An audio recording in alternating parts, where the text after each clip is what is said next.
Se a salvação é pela graça, para que a lei? Querido amigo, querida amiga, uma pessoa salva em Jesus Cristo pela graça, inclusive em Romanos capítulo 3, verso 28, nós lemos assim: concluímos, pois, que o homem é justificado pela fé sem as obras da lei. E eu quero fazer uma observação. Para ser salvo pelas obras da lei, teria como, sabe como? O homem precisaria nascer santo e nunca pecar por toda a sua existência. Essa pessoa não precisa de um Salvador, não precisaria de um Salvador. Ela poderia dizer: eu sou santo, não preciso de Salvador, sou justificado pelas obras da lei. Mas, infelizmente, todos pecaram. Não é? Desde que Adão transgrediu, todos já nascem transgressores, a não ser Jesus, que nasceu, embora tenha nascido de Maria, foi concebido pelo Espírito Santo. Ele é santo e imaculado, por isso foi santo e imaculado como homem, né? E vive para todo sempre. Portanto, é impossível o homem se salvar pelas obras da lei, ele precisa de receber o presente de Deus, graça, favor e merecido. Mas se a salvação é pela graça, para que a lei? Até onde a obediência está atrelada à salvação? Observe, uma pessoa salva, ela é salva do quê? Ela é salva porque ela está em pecado, ela está na transgressão. Jesus veio nos salvar do pecado e não no pecado. Uma pessoa verdadeiramente salva, primeiro, ela abre o coração para Jesus e ela almeja uma nova vida. Essa pessoa, ela quer libertação dos seus defeitos de caráter, dos seus pecados. Nasce no seu coração a fome e sede de justiça, conforme Mateus capítulo 5, verso 6. Fome e sede de justiça quer dizer de perfeição, de ser livre dos seus defeitos, dos seus pecados. Esse é o verdadeiro salvo. Então, essa pessoa, ela agora vai buscar fazer a vontade de Deus.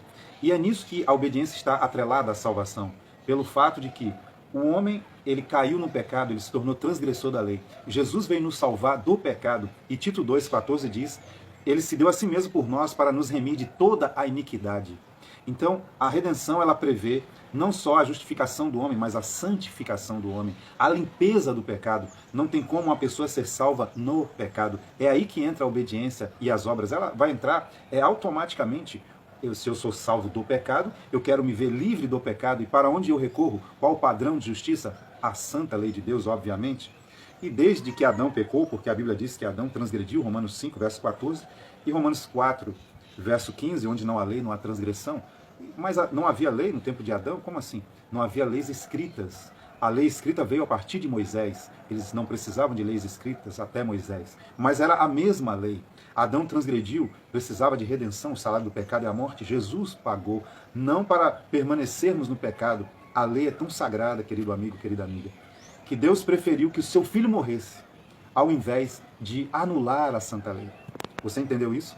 Ao invés de Deus anular a lei, rebaixar a lei, Deus preferiu que alguém pagasse o preço para que sua lei se tornasse inalterada. Porque do contrário, viraria uma baderna no céu. Imagina o céu sem ordem, sem lei, sem um padrão moral. É assim, queridos, que a obediência está atrelada à salvação. O homem é salvo pela graça independente de obras, mas ele é salvo para ser purificado. Em Apocalipse, por 8 vezes aparece a sentença ao que vencer. Apocalipse 2:7, Apocalipse 2:11, Apocalipse 2:17, enfim, em todas as cartas aparece ao que vencer, e no final do livro de Apocalipse, Apocalipse 21:7, diz: quem vencer dará todas as coisas. Mas vencer o quê? Está muito claro, a vitória é sobre o pecado. Isso está em 1 João 5, verso 4. Todo que é nascido de Deus vence o mundo, e essa é a vitória que vence o mundo, ou seja, o pecado, a nossa fé. Jesus disse: quem crer e for batizado será salvo. Quem crê no quê? Quem crê no poder de Deus para redimi-lo do pecado. Aí está a justificação atrelada com santificação. Não tem como separar. Não tem como uma pessoa ser salva pela graça e estar livre para pecar, não precisa guardar a lei. Que salvação é essa? Essa pessoa não quer a salvação de Deus, porque a salvação de Deus prevê purificação. O verdadeiro salvo, ele quer estar livre do pecado. Libertação do pecado é harmonia com a santa lei de Deus. Até que todos cheguemos a perfeição, conforme Efésios capítulo 4 e verso 13, Efésios capítulo 5, verso 27, quando Jesus vier, ele vem buscar uma igreja pura, sem mácula ou coisa semelhante. É assim que a obediência está atrelada à salvação, salvos unicamente por um presente pela graça, mas salvos de verdade para ser libertos completamente do pecado. Um abraço.